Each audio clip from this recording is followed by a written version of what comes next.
আজকে first Times আপনি আমাদের অফিসে উপস্থিত হয়েছেন এবং আপনারও যেটা আমরা ব্যাকগ্রাউন্ড দেখলাম যে আপনি পলিটিক্যাল পার্টি থেকেও যুক্ত রয়েছেন এবং আপনি বিশেষ করে পঞ্চায়েত সমিতির মেম্বারও রয়েছেন। আমাদের কাছে খুব আনন্দের ব্যাপার যে আমরা প্রত্যেকটা পলিটিক্যাল পার্টিকে আমরা নেতাদেরকে শুরু করে সবাইকে, প্রত্যেকটা লোকে আমাদের আমাদের রাষ্ট্র বিকাশ কেন্দ্রের সঙ্গে যুক্ত হতে পারে, যে কোনো পজিশনে যারা হোক না কেন, যারাই সমাজকে ডেভেলপ করতে চায় তারা কিন্তু আমাদের রাষ্ট্র বিকাশ কেন্দ্রের সঙ্গে যুক্ত হবে। এতে ধর্ম বর্ণ নির্বিশেষ থেকে শুরু করে কোনো রকমের কোনো বাধা নিষেধ নেই, যে কোনো পলিটিক্যাল পার্টি আমাদের সঙ্গে যুক্ত হতে পারে। বাট আমি এখানে আপনাকে একটাই প্রশ্ন করতে চাইছি যে আপনি যে আমাদের সঙ্গে যে যুক্ত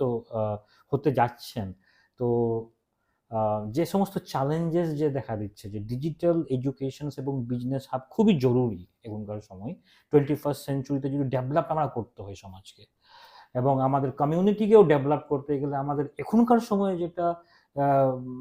এডুকেশন প্রসেস আমরা যদি না দিই বাচ্চাদেরকে বা আমাদের সমাজকে, আমরা কিন্তু দেশের ওই জায়গাতে কিন্তু পৌঁছাতে পারবো না। যে আজকে আপনি ডিজিটাল এডুকেশনের ব্যাপার, রাষ্ট্র বিকাশের ব্যাপারে শুনে নিয়ে আপনার কেমন মতামত কি রয়েছে, আপনি আপনি যদি একটু আপনার অলচিকি ভাষাতে, আপনার সৌতালি ভাষাতে বলে দিলে কিন্তু খুবই ভালো হয়। নিয়ে যেটা রাষ্ট্র বিকাশ কেন্দ্র যে এনজিও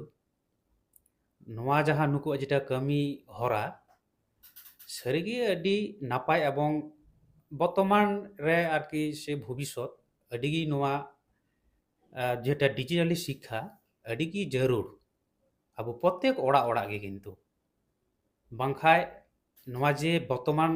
যে পৃথিবী যদি আবো ডিজিটাল শিক্ষা যদি বাবুন শিক্ষা যদি বাবুন চিদা তাহলে পৃথিবী কিন্তু আরহো ওনা কো মিদ ধাপ আবু তো তায়ম রেগে বুন তাহেনা আর হর তো হর দোকো লাহা চালাগা আর কয় কো আবো যদি বাবুন চিদা নোয়া কো জিনিস তাহলে তো আবো কিন্তু তায়ম রেগে বুন তাহেনা যার কারণে আবোয়া আডি জরুর নোয়া ডিজিটাল শিক্ষা সে চিদ যেমন বিভিন্ন রকমার যেমন মেনা হয়তো সাধারণত ফেসবুক ইউটিউব হোয়াটসঅ্যাপ হয়তো নোয়া কো আবো তো নিয়ে কো গি বুন বাড়ায়া মানে প্রায় গি হয়তো আর নোয়া কিছু যে মিটেন অ্যান্ড্রয়েড মোবাইল তে আয়মা কিছু হয়তো রুজি রোজগার হুᱭᱩᱜ ᱥᱮ ᱟᱭᱢᱟ ᱠᱤᱪᱷᱩ ᱪᱮᱫ ᱜᱟᱱ ᱢᱮᱱᱟᱜ ᱱᱤᱭᱟᱹ ᱠᱤᱱᱛᱩ ᱟᱭᱢᱟ ᱜᱟᱱ ᱜᱮ ᱟᱵᱚ ᱫᱚ ᱠᱤᱱᱛᱩ ᱵᱟᱵᱚᱱ ᱵᱟᱲᱟᱭᱟ